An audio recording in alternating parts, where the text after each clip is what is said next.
He has a company, Gaizka Urresti, and under that he's made 15 short films and 8 feature films. He also directed the French Film Festival Cinefranquia and is a member of EFA, European Film Academy, and Spanish Film Academy, Egeda and Fape, and the president of APRO, an Arabic Producers and MAPA, which is a federation of the Spanish Audiovisual Associations. So thank you so much, Gaizka, for joining us for the work. We will begin by talking about one of your films, Retrato. Retrato, for those of you who haven't seen the film, I actually saw the film 5 years ago as well. It's a biography of one of the biggest musicians and filmmakers. Poet too, from Spain, Luis Eduardo Ote. Yes. But commonly known as Ote. And it's something that I just recently found out. I actually thought Retrato means self-portrait, but it's just help us with a play with the words, no? It's portrait in Spanish. When you make a portrait, auto-portrait is autorretrato, and it's as the main role and the protagonist of the story. It's called aute. We say autorretrato. It's kind of something that's helping you with the title and the self-portrait itself. That biography, I've also worked with a Pakistani filmmaker who actually lost his documentary's main character right before the release of his film. He died a week before the release. And luckily for you, the film released in 2019, but Aute passed away in 2020. Really eager to know, did he see the film? I'm not really sure of this because the last 3 years of his life, he's very ill, and family protect them from emotions, no?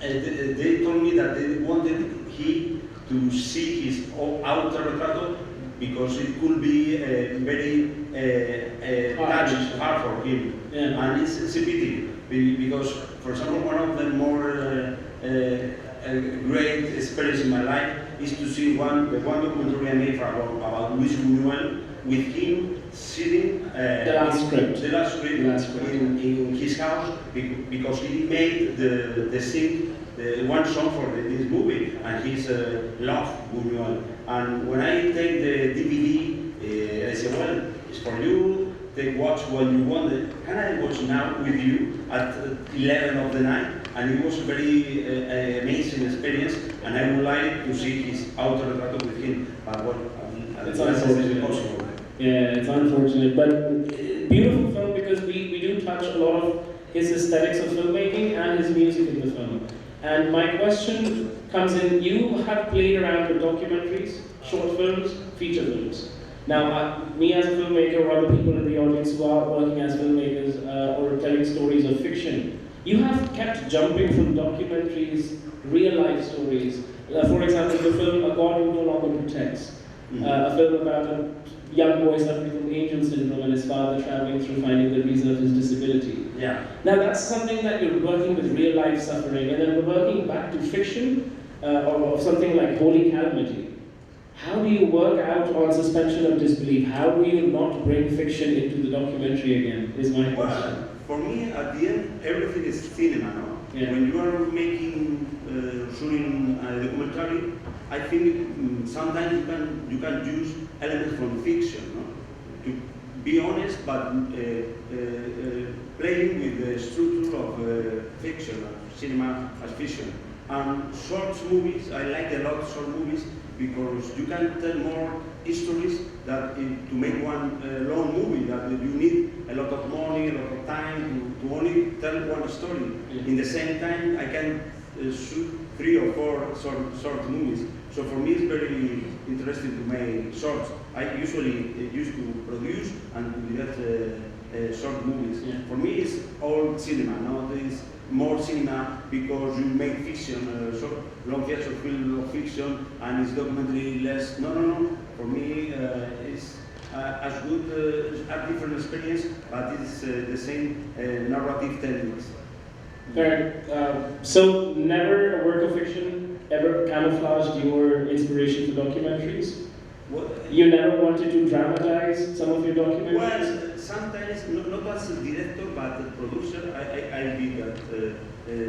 And in other biography of a priest, Arimendamenta, I used to use some animation technique to tell some part of his life using animation that is visual. No? It's like unless you use actors, I use a picture. No? Even often used animation as a technique in this work, or didn't you? Well, I don't. I am incapable of drawing, no? Okay. But I use people with talent that can draw. Just like you worked with, spoke about short films, one of the films, and one of my favorite films of yours is Abstenerse Egencias. And for those of you, even I just found out the meaning. Abstenerse Egencia actually means when you go in to get an apartment without a real estate agent. And I think that's something very Pakistani. Pakistanis can relate with it because we save a lot of money without involving a real estate agent, right? So is that Abstenerse Egencias, is that a common used technique? Because the film actually is about a small plot summary. A couple trying to go to get a house from an old lady on a Christmas Eve, who then starts asking them questions, and then they start pondering on their own lives and their relationship and them as humans, right? 15 minutes, glued to the screen. I wanted it to be a feature because I was so invested, I wanted it to be long. What was your inspiration of not involving a real estate agent? I remember now that you are talking about what is probably my more successful work, because I won Goya, that is like the Oscar. Goya is, by the way, a huge round of applause. He won a Goya for this in 2015? Yeah. 2015. And you know that the reason I could compete in Goya is because this short won some years ago a prize in a festival in India. So I was very surprised that it could be interested in India audience, and love that you as Pakistani can connect with this story. No? Yeah. It tells about the universality of the story. No? That you can tell a story in Zaragoza in Spain, and it touches some Pakistani as you or Indians jury that give this award some years ago. Yeah, but a friend of mine, a Spanish friend of mine, once told me that there are a lot of similarities between Pakistanis and Spanish people. We both love gossip. So, you know, a lot of Pakistanis can relate to a lot of your ideas there. But you spoke about your film going to India. Have you seen Indian stuff? Have you seen South Asian cinema? Have you seen Pakistani cinema? No, it's my first time in Pakistan, and I think my first time my works are going to be watched here. No? I'm very surprised with this. Pakistan is still a growing film industry. It hasn't really made marks, but we're coming up with some great, incredible stuff that's making marks now. But Indian cinema has made its mark as Bollywood. Yeah. No, I haven't seen your movies. When I arrived here, I know you have some kind of Bollywood, Lollywood.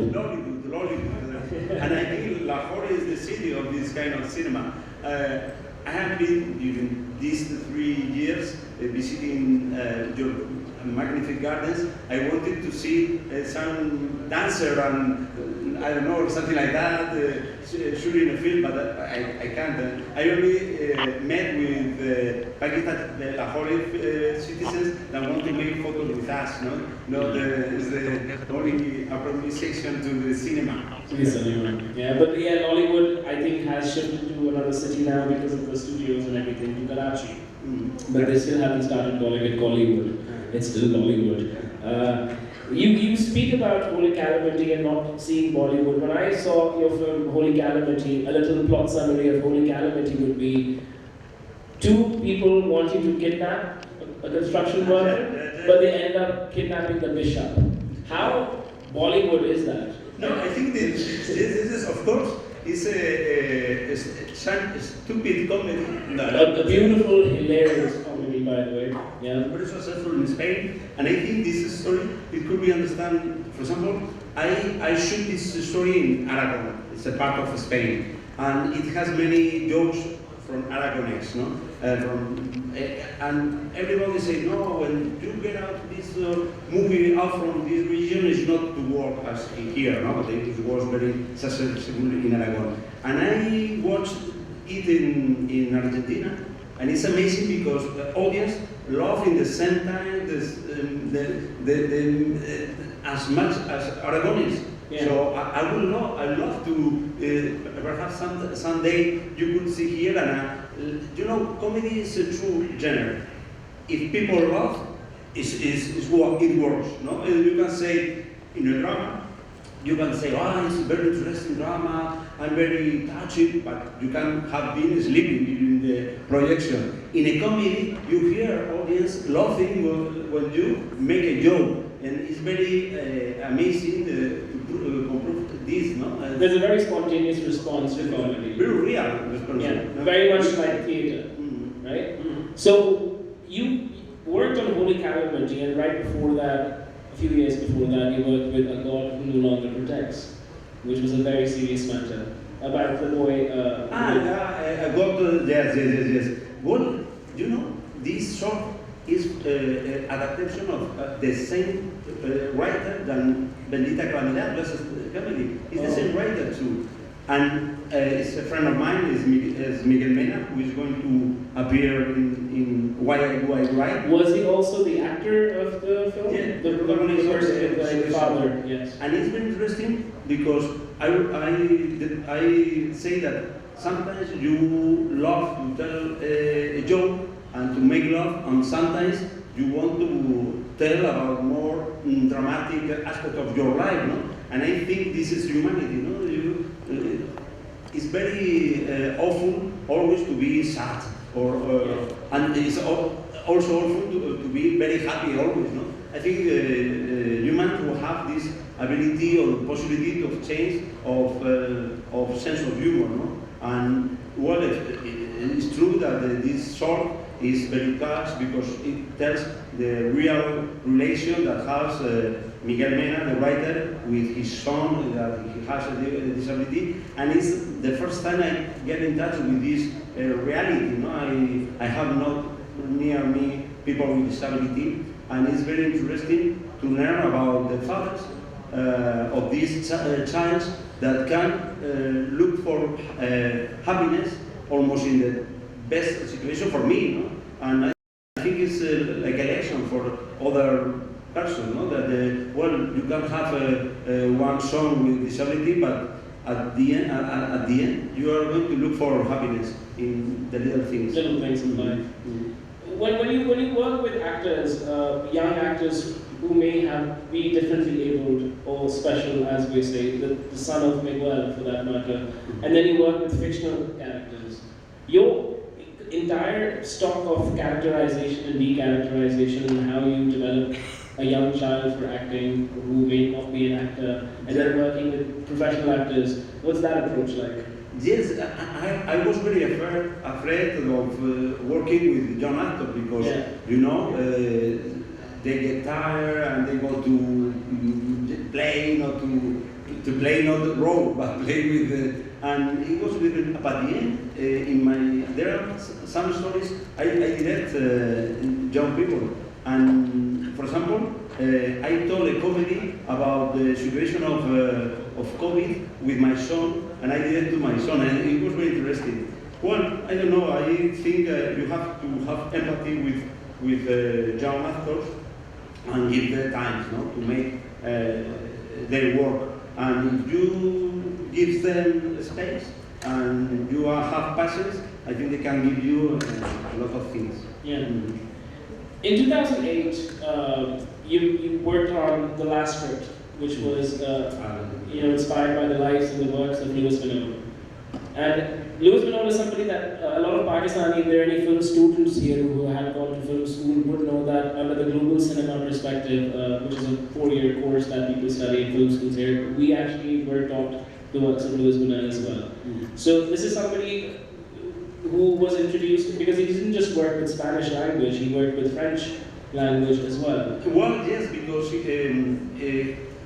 almost all their cinema is not made in Spain. They shoot in France, the first movies and the last movies, and he shot a lot in Mexico because he's a refugee of the Civil War, Spanish Civil War, and he must get out from Spain with Franco, and he lived in New York, in LA, and at the end of his career, he arrives at Mexico. It's in Mexico where he can make all these fantastic movies like El Bruto, Nazarín, El Ángel Exterminador, and well, in Spain, I think he should. The Big Red Boots, I believe. Las Urdes, for example, his last movie, Ese oscuro objeto del deseo, in Antistana. Villena too. Villena was Bunel's work ever an inspiration for your work? Because I do see a sense of when you work on something like The Last Script, and a lot of people who had read Bunel's autobiography as well, they did find a lot of work in it, but you working on the film like that and doing a lot of unsaid and unshown data, was it inspiring for your work as well in fiction? Well, as we say in Spain, big words, no? To say it's inspiration for me. Well, I think no, my style, if I have some kind of style, is not as Bunuel. I think it's very pedante, you know, to say I like Bunuel. No. I was very more interested in him as character, his life. This documentary is inspired on his memories. In his memories, My Last Sign, he wrote with the help of Jean-Paul Carrier, his screenwriter, his last screenwriter. And I was very interested in Bunuel as character, also as filmmaker. Well. But his life is amazing because he born at the beginning of the 20th century and appears people like Lorca, Dalí, Alberti, the Spanish Civil War, the exils, and well, it's a very interesting life, no? And his way of thinking and his vision of life, for me, is very inspiring. But it's happened to me with all characters. I make a memory, so a biography. When I make a documentary about someone, I always make documentary about people I admire. I am interested in them, no?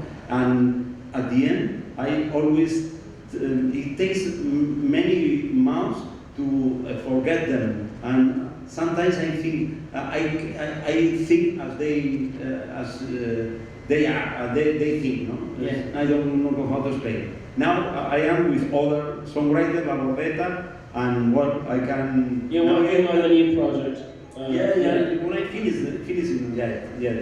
I think in 3 or 4 months I'll finish completely. But I always seeing interviews with him and reading his memories, and at the end you have part of these characters or these persons, interesting person, and you take to your own life. Yeah. I am like a vampire. The new project that you're discussing is a documentary, I believe, right? Mm-hmm. It's a documentary? Yes, a documentary too. Or the musician. So it is one of those questions when we ask children, mom or dad, who do you like more? So I think I'm going to come up with that approach, documentary or fiction, because I've seen both of your work. Which one would you pick as your finest approach to work? Well, documentary let me in my life know very interesting persons, no? For example, Jean-Paul Carrier, Juan Luis and Rafael Bunuel, Bunuel with Autorretrato Joaquín Sabina, Joan Manuel Serrat, now with LAHORE too, all of his friends. And I don't know, I met with very interesting persons, and I have the chance to eat with them, talk with them, and I think it's very rich to make documentary, like experience. I don't know, like a movie, but like experience, personal experience, it's very interesting. So what fiction, it takes to other places, no? For more popularity, for example, making blessed is very happy. I was very happy hearing, loving audience in cinema. But as experience of making, documentary is more enriching, I think. So moving from your work side to your next future work and what we hope will happen, how long have you been in Lahore now? No, I think Sunday I came back to Spain. I arrived yesterday or on I don't know, Wednesday. So apparently 2-3 days. 3 or 4 days only. Yeah. So usually it happens with the Western world that the Beatles would come here and then come back to India for a very long retreat, come up with stories and music of nirvana and peace and the melodramatic South-Asian rituals.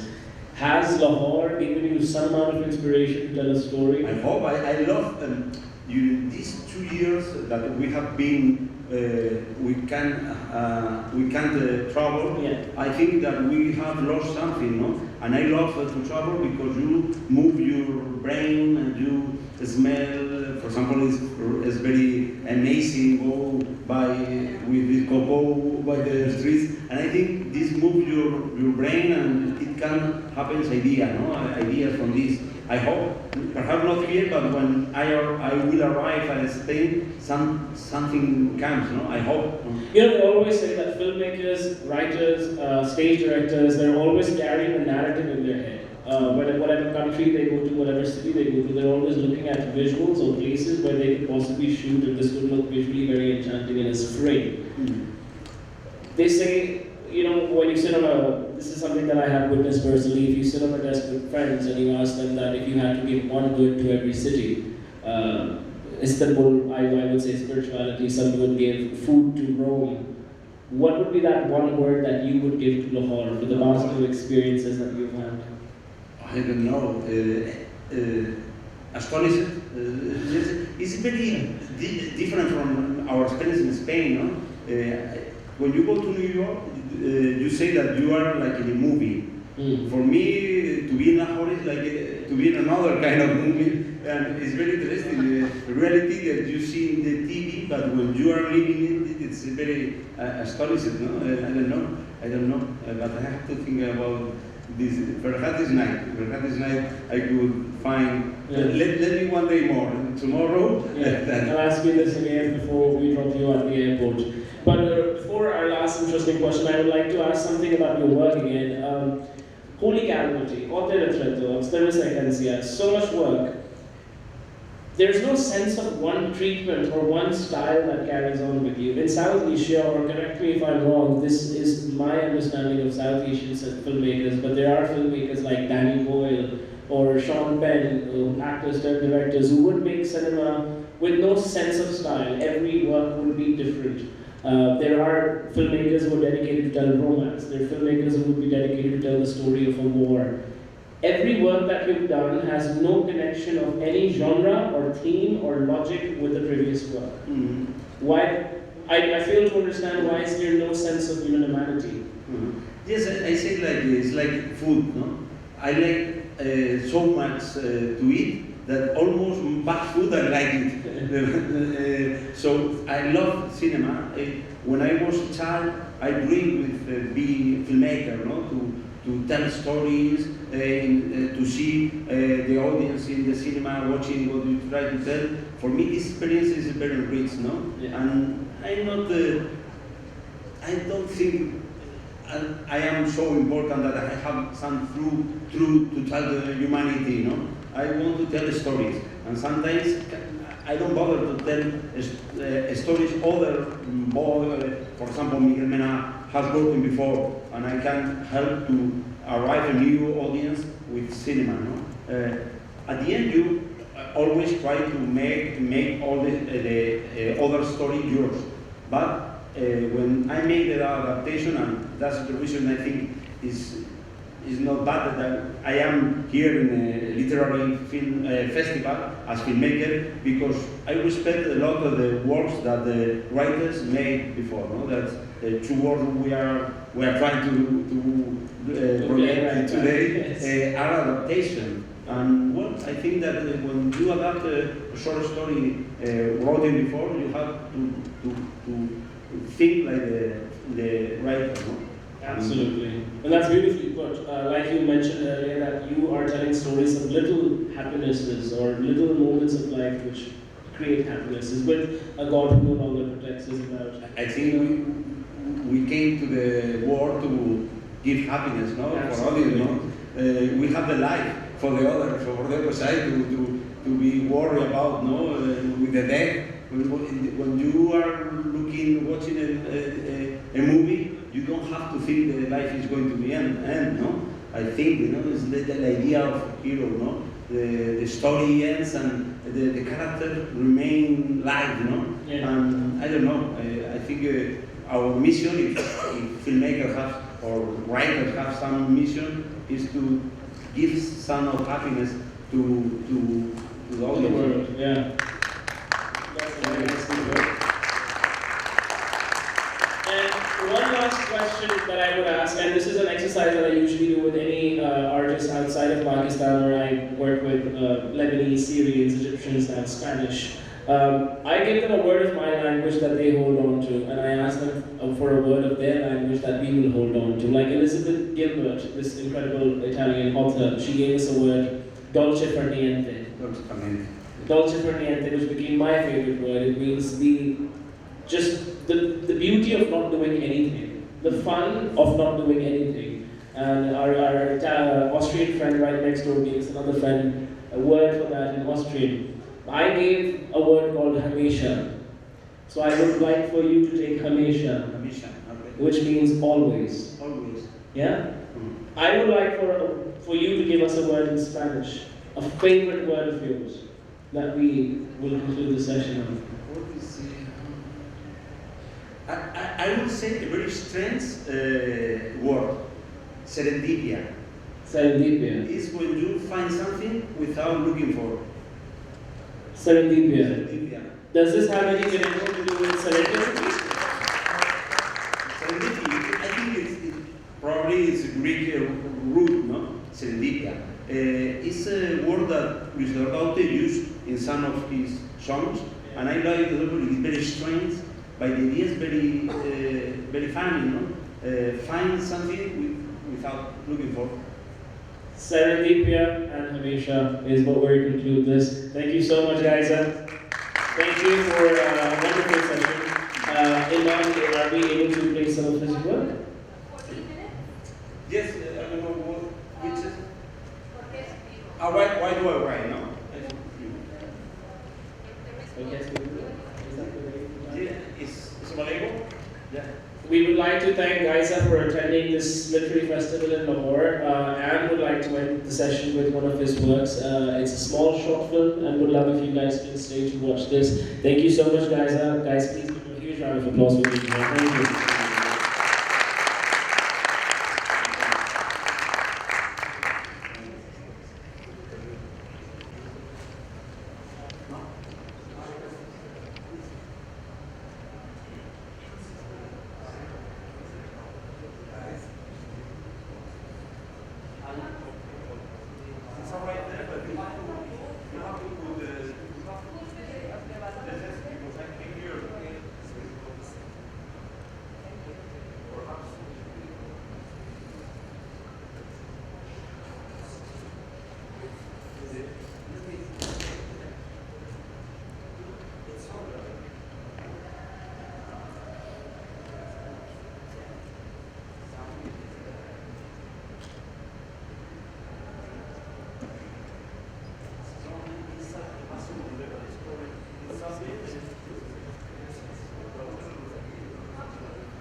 De Tristan Zara. Había leído los libros de Emily Blunt. Había leído Los 7 secretos y los 5.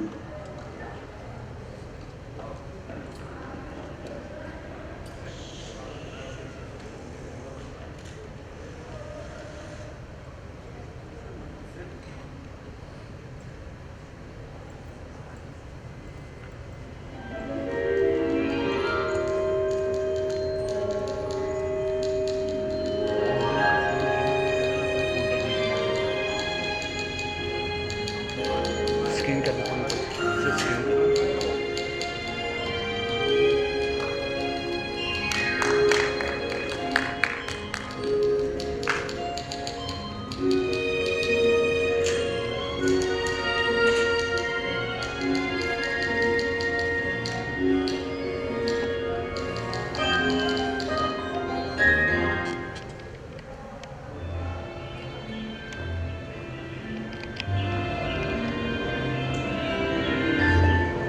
Escribo porque soy diferente. Escribo para ser diferente. Empecé a escribir porque era diferente. Empecé a escribir porque quería ser diferente. Nadie quería ser escritor cuando yo decidí ser escritor. Recuerdo a un niño que quería ser dentista y a otro que quería ser mecánico. Tenía 12 años. No conocía a ningún escritor. Nunca había hablado con un escritor. Había leído a Rimbaud. Había leído una biografía de Rimbaud. Había leído los manifiestos dadaístas y el hombre aproximativo de Tristan Tzar. Había leído los libros de Enid Blyton. Había leído Los 7 secretos y los 5. Había leído otros libros que no eran de Enid Blyton, pero lo parecían, como los de los 3 investigadores.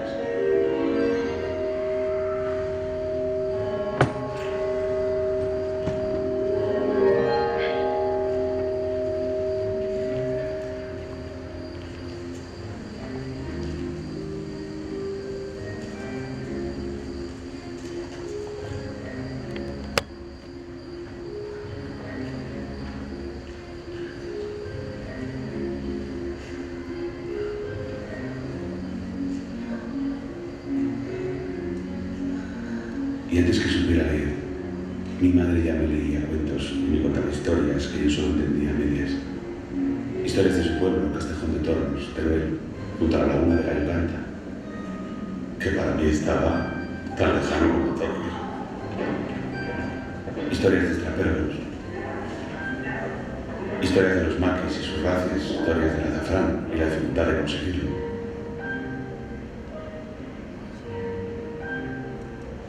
De las cartas de amor que le enviaba mi padre.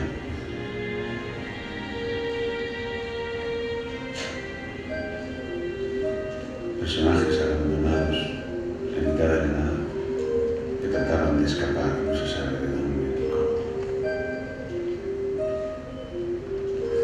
Nunca me he planteado seriamente por qué escribo. Yo creo que escribo porque sí, de forma natural, desde pequeño, un poco porque era un niño muy aficionado a la lectura, de pasar muchas horas con libros entre las manos y luego tenía un poco el afán de imitar aquello que había leído. Sí que es cierto que yo hay dos cosas que a lo mejor pongo en el fiel de la balanza como que me llevan a escribir, y es que tengo una curiosidad que prácticamente nunca consigo satisfacer del todo. Siempre quiero saber un poco más de las cosas, de cualquier tipo de cosas a veces que son nimiedades. Y luego también que tengo una tendencia a enlazar acontecimientos aunque no tengan nada que ver entre sí, o incluso a buscar palabras dentro de las palabras, y eso me lleva un poco a jugar con ello. Entonces, escribir yo creo que en mi caso surge de forma natural y tiene que ver mucho con mi vocación, que en realidad es más la periodística, ¿no? La de tener que contar cosas, la de la necesidad de contar cosas.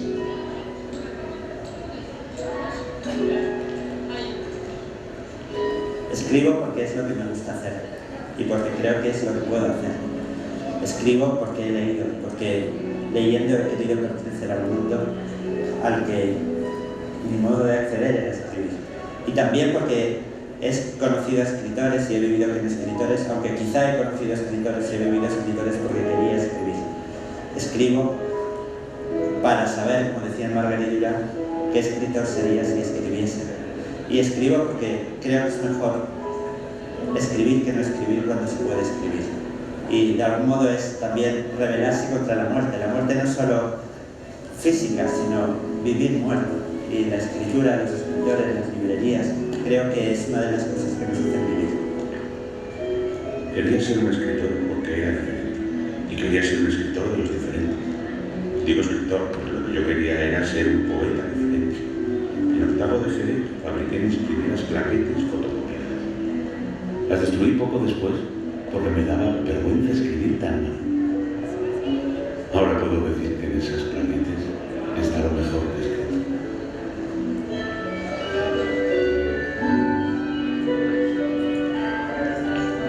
Quería escribir para robarle la máquina de escribir a mi padre, su más precioso tesoro.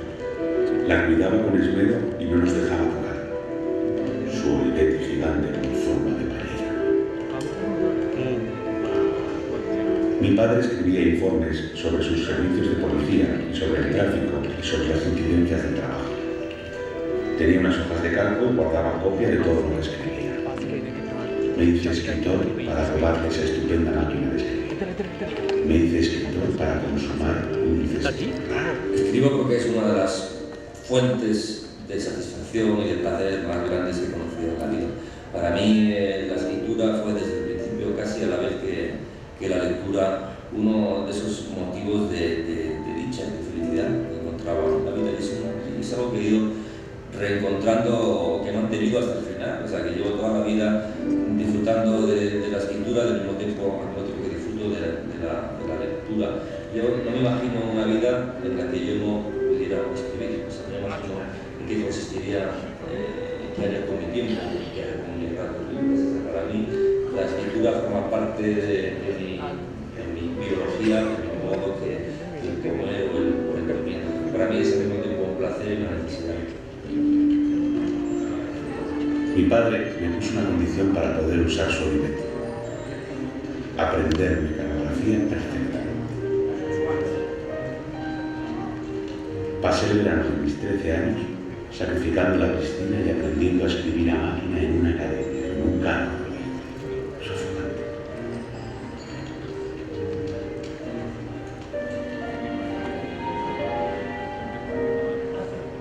Yo creo que escribo porque quiero ayudarme un poco a contarme a mí misma lo que me rodea, y quizá quieres formar parte también de otros libros, de otros escritores que te han gustado, y que quieres que tú también lleves a otra persona que le pueda interesar como a mí me interesan otros libros.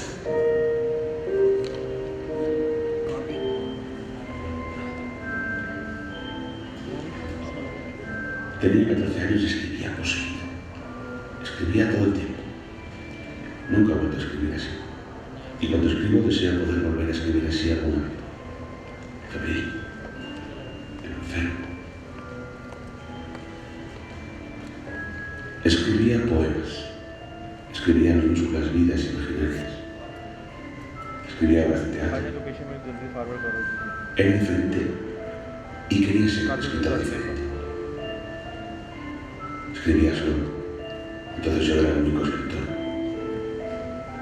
Rey soberano.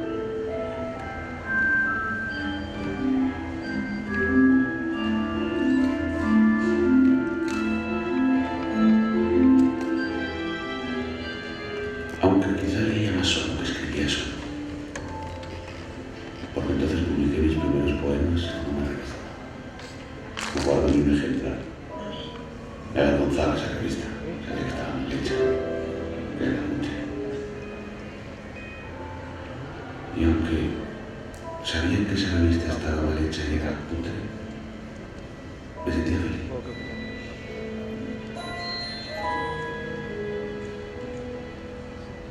Porque publicando en esa revista me convertí en escritor.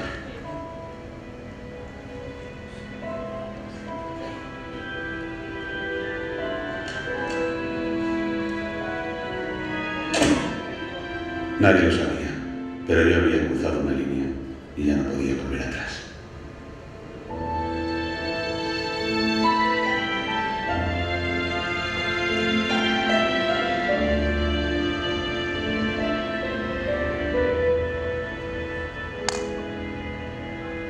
Escribo para ver las cosas, para fijarme, para no olvidar. Escribo también para saber lo que pienso. Escribo para discutir, para que mis amigos se rían. Escribo para levantarme cuando quiera. Escribo para acostarme cuando quiera. Escribo para despertarme cada día en un lugar del mundo. Escribo para imponer mi versión de los hechos. Escribo para que me insulten. Escribo para seguir vivo. Escribo para no matarme. Escribo para saber lo que pienso. Escribo para mentir. Escribo porque tengo miedo. Escribo para ganar el miedo. Escribo para saber cómo escribo. Escribo para que se publique lo que escribo. Escribo para seducir. Escribo para ser apreciado. Escribo para existir. Escribo para ser visible. Escribo porque soy feliz.